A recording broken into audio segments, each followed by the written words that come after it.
Hello student, आप सबका स्वागत है फिर से एक नए वीडियो में। तो इस वीडियो में हम बात करने वाले हैं आपके सामने राजस्थान बोर्ड के 9th क्लास के अर्धवार्षिक पेपर के बारे में, जो आपका यहाँ पे हिंदी का पेपर कल होने वाला है। उस 9th क्लास की हिंदी के पेपर के बारे में जो आपका राजस्थान बोर्ड का होने वाला है, वो पूरी की पूरी जो कुछ प्रश्न इसमें आने वाले, वो सारे के सारे प्रश्नों की बात इस वीडियो में करने वाला हूँ। तो वीडियो को आपको लास्ट तक देखना है, वीडियो को आपको स्किप नहीं करना है। जो वीडियो बताया जाएगा उसको आपको ध्यानपूर्वक सुनना और सारे के सारे क्वेश्चन आपको यहाँ पे करके जाने हैं। अगर इसका पीडीएफ चाहिए तो इसका पीडीएफ आपको टेलीग्राम चैनल पर मिल जाएगा, तो वहाँ से आप इसका पीडीएफ ले सकते हैं। तो यहाँ पे आपको 9th क्लास का जो अर्धवार्षिक का पेपर है वो यहाँ पे हो रहा है। जो हिंदी क्लास का है आपके लिए यहाँ पे कोड दे रखा है और इसमें टोटल 22 प्रश्न होने वाले हैं। 2-3 घंटा 15 मिनट का समय इसमें मिलने वाला है। वो आपका 70 नंबर का पूर्णांक यहाँ पे होने वाला है। यहाँ पे आपको रोल नंबर लिख लेना अपना और यहाँ पे आपको दिशा निर्देश सारे के सारे पढ़ लेने कि इसमें क्या क्या दिशा निर्देश दे रखे हैं आपको।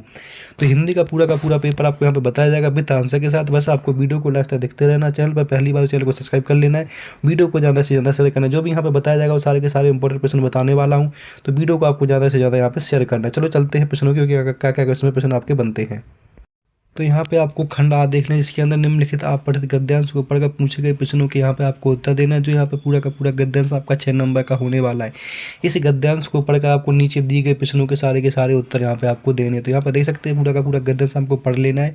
इस गद्यांश को पढ़कर नीचे दिए गए जो 6 प्रश्नों सारे के सारे प्रश्नों को आपको आंसर देना है। तो इस गद्यांश में लिखा हुआ है, इसको पढ़ लेना। आपको यहाँ पे लिखा है संस्था में मीठा क्या है। तो यहाँ पर देख सकते हैं सारे के सारे प्रश्न आपके 70 के 70 प्रश्न आपके जो नंबर है वो यहीं से आने वाले हैं। तो पूरे के पूरे प्रश्न आपको यहाँ से कर लेना। तो यहाँ से यहाँ तक पूरा का पूरा आपको गद्यांश से पढ़ लेना है।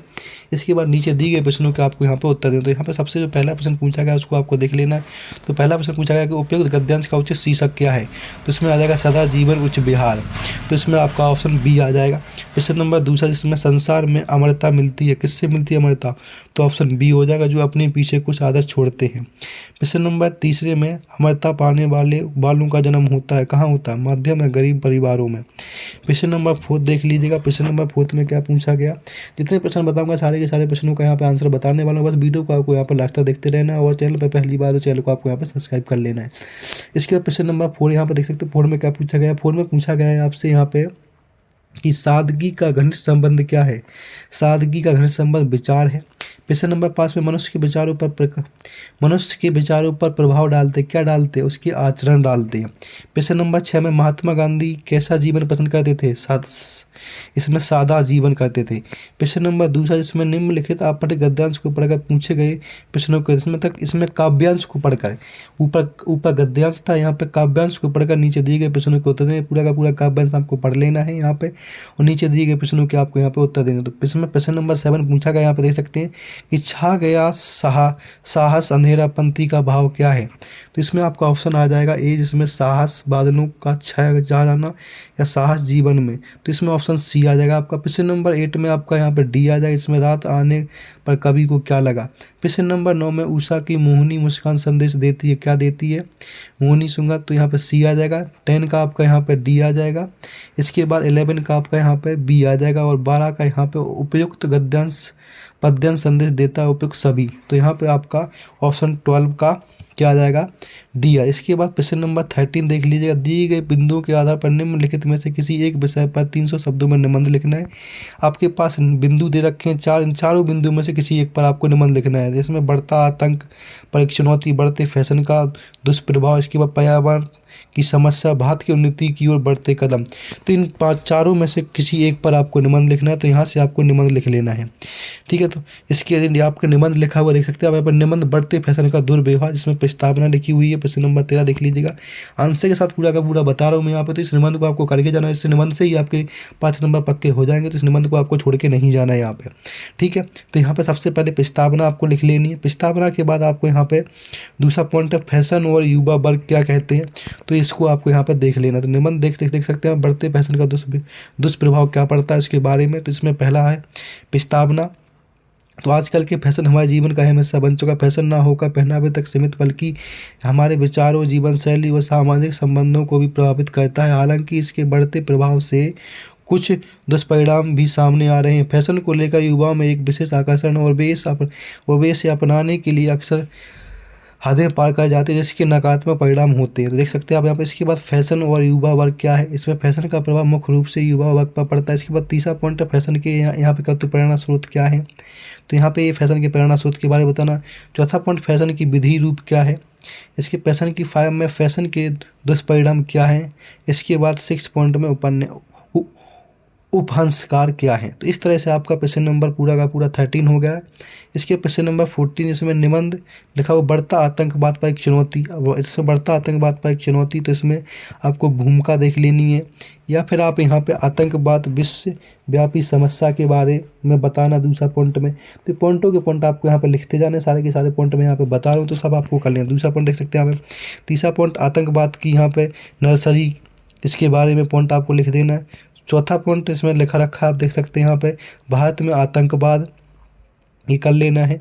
ठीक है, भारत में आतंकवाद, यहाँ पे आतंकवाद से प्रभावित देशों में से एक है। पाकिस्तान से संचालित आतंकवादी संगठन अक्सर भारत में आतंकवादी हमलों को अंजाम देते हैं। इन हमलों के परिणामस्वरूप न केवल मानव जीवन की हानि होती है, बल्कि सामाजिक अस्थिरता और देश की सुरक्षा भी खतरे में पड़ जाती है। इसके बाद पॉइंट नंबर 5 इसमें, जिसमें समाप्ति के उपाय क्या है। ये सारे के सारे पॉइंट हमने यहाँ बता रखे। सारे के सारे पॉइंट आपको इनमें से जो भी आपको निबंध अच्छा लगता है, इनमें से कोई भी एक निबंध आप करके जा सकते हैं। तो यहाँ पर देख सकते हैं समाप्ति के उपाय क्या है इसके। तो इसके उपाय के बारे में लिखा रहेगा, तो उसके उपाय को भी आपको अच्छे से पढ़ के आपको लिख देना पूरा का पूरा यहाँ पर डिट्टो। तो इस तरह से आपका ये क्वेश्चन नंबर यहाँ पर जो 13 था वो पूरे के पूरे निबंध यहाँ पे बता दिए मैंने।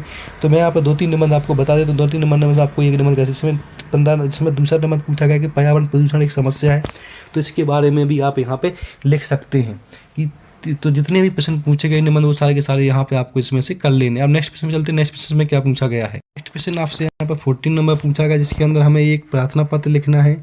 मनोहर है जो जयपुर में अध्यात्मक जो अपने छोटे भाई कुलदीप को पत्र लिखकर नियमित रूप से अध्ययन में लगने की सलाह देने के लिए पत्र लिखता है। तो इसमें आपको पत्र लिख देना है, या फिर अथवा वाला प्रश्न भी कह सकते हैं। इसमें आप अपने प्रमाण पत्र प्राप्त करने के लिए प्रधानाचार्य को एक लेटर लिख सकते हैं। तो यहाँ पर देख लीजिएगा वो किस तरह से, क्वेश्चन नंबर 14 जो ये इस तरह से आपको यहाँ पे अपना एक लेटर लिख देना है जोधपुर। तो इस तरह से पूरा का पूरा लेटर आपको इस बाकायदा इस तरह से ऊपर वाले 4 पॉइंट आपको ध्यान से लिखने हैं।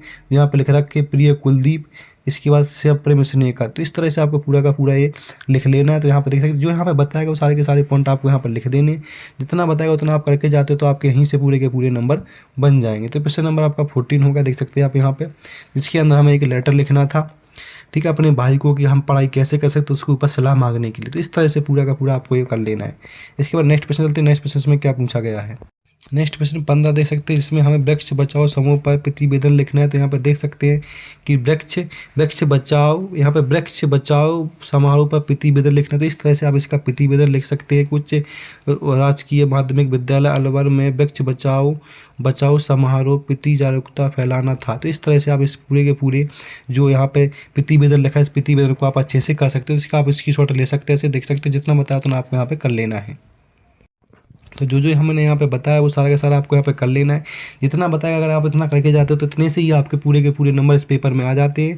तो ऐसे ही इंपोर्टेंट अपडेट के लिए चैनल को लाइक करें, चैनल को सब्सक्राइब करें, वीडियो को ज़्यादा से ज़्यादा शेयर करें, जिससे और भी वीडियो को देख सकें। तो आपका ये प्रतिवेदन था जो वार्षिक उत्सव पर प्रतिवेदन लिखना था आपको। तो वार्षिक उत्सव पर भी लिख सकते हो, वृक्ष बचाओ पर भी लिख सकते हो। तो इनमें से जो भी आपको अच्छा लगता है वो सारे के सारे प्रश्न यहाँ पे आपको कर लेने। जितना बताएगा उतना आप कर लेते हैं, तो आपके यहीं से भी सारे के सारे प्रश्न पूरे के पूरे तैयार हो जाते हैं। ऐसे ही इंपोर्टेंट अपडेट के चैनल को लाइक करें, सब्सक्राइब करें, वीडियो को ज़्यादा से ज़्यादा शेयर करें। धन्यवाद।